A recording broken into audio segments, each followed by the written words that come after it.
સો એક હોય છે વોર મૂવી અને એક હોય છે એન્ટી વોર મૂવી. એક વોર મૂવી પૂરું થાય અને તમારી નસો તંગ થઈ જાય ને તમને થાય કે બોસ પતાઈ જ દો દુશ્મનને. હવે તો ઘર મેં ઘુસ કે મારો એ જ લાગના છે. તો એ થઈ વોર મૂવી.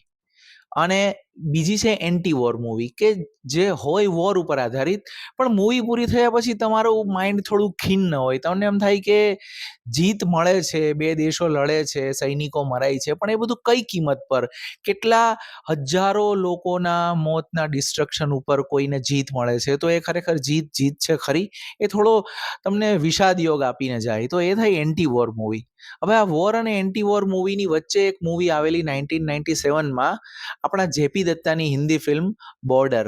આપણા ભારત પાકિસ્તાનના 1971ના વોરની બેટલ ઓફ લોંગેવાલા ઉપર બનેલી બોર્ડર મૂવી. હવે અત્યારે બોર્ડર 2ના ભણકારા વાગી રહ્યા છે. Border 2 just about to release, most probably આ રિપબ્લિક ડેની આસપાસ રિલીઝ થશે. એટલે યુટ્યુબનું અલ્ગોરિધમ મને બોર્ડર 1ના સીન ઓલરેડી પીચ કરવા માંડ્યું છે. અને જસ્ટ આઉટ ઓફ ક્યુરિયોસિટી મેં બોર્ડર 1ના રેન્ડમ સીન્સ જોવાનું શરૂ કર્યું, કારણ કે જ્યારે રિલીઝ થઈ અને જોયેલું ત્યારે તો હું ટીનેજર હતો અને પછી ઘણા વર્ષોથી મેં બોર્ડર 1 જોઈ નહોતી. એટલે મેં જોઈ બોર્ડર 1ના સીન્સ જોવાના શરૂ કર્યા. અને એમાં એક સીન હતો અને એ જોઈને મારા રૂવાડા ઊભા થઈ ગયા કે આમાં ટ્રાન્ઝિશન એક કેટલું બ્યુટિફુલી, કેટલું શટલ ટ્રાન્ઝિશન હતું કે જે ડાયરેક્ટલી 1979માં ફ્રાન્સિસ ફોર્ડ કપોલાની જે વોર એન્ટી વોર મૂવી આવેલી એપોકેલિપ્સ નાવ, કંઈક એને ઇન્ડિયન જવાબ હોય એ ટાઈપનું હતું.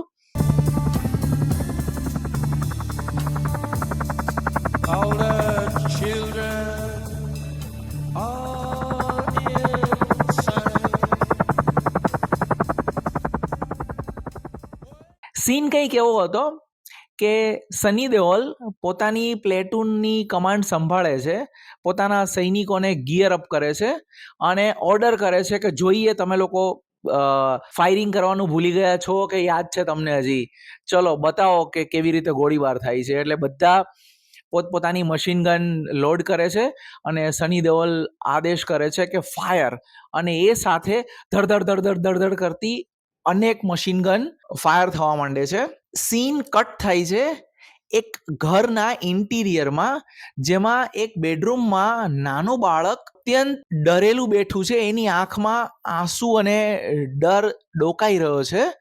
અને બેકગ્રાઉન્ડમાં હજી પેલી સની દેઓલે જે વોર ટ્રેનિંગ ઝોનમાં આપેલા કમાન્ડની ફૂટી રહેલી મશીન ગન નો અવાજ હજી સંભળાઈ રહ્યો છે. અને આપણને એવું લાગી રહ્યું છે કે એ મશીન ગનના અવાજથી એ બાળક ડરી રહ્યું છે.